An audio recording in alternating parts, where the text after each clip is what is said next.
Let's prove this limit right here using the epsilon delta definition for a limit. Now that definition is written down right here, and the limit itself gives us values for f of x, L, and a. If we have a limit as x approaches 5, then that means that a in this problem is going to be 5. If we're taking a limit of the function x minus 5 squared, that means that our function f of x is x minus 5 squared. And if we're trying to prove that that limit equals 0, then that means our L value is going to be 0. Plugging those three things into this definition for a limit, and what we need to do is start with this inequality right here and come up with a condition that looks like this, where our delta depends only on epsilon. Then what we'll do is we'll take this condition and show that it guarantees that this inequality is true. So let's do it. Let's start with this inequality. Let's simplify it a bit.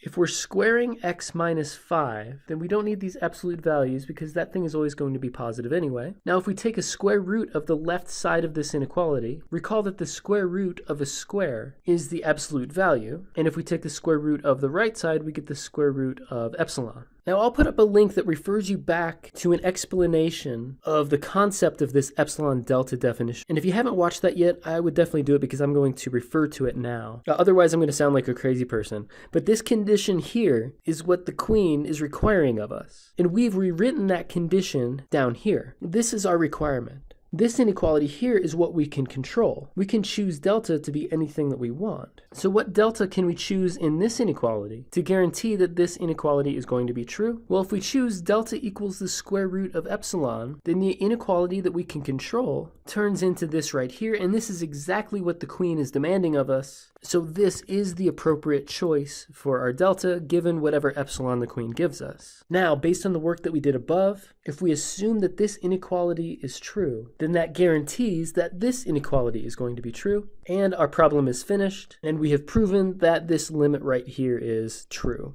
Okay, don't feel bad if these epsilon delta problems feel bizarre and confusing and difficult. I think that this is the truth for everybody. I hope that these problems are the most bizarre problems that we do all semester. And rest assured that if you continue to take math, these epsilon delta proofs won't come back to haunt you until a much more advanced calculus class that you would take after finishing calculus 1, 2, 3, and several other math courses. So okay, I hope that this video helped you out, and I'll see you tomorrow for the next problem of the day.